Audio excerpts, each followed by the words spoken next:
Tama. Oil. Effleurage. 3. Squeeze. Pagtapos ng processing mo. Tapos punta kayo sa head part. Pulling. Punta kayo dito sa head, Then, bayang magiliw. Ang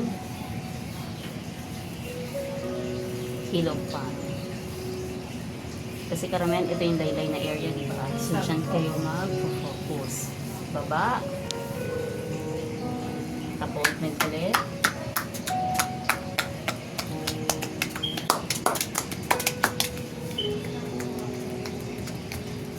Hagod pa akyat. Press and slide.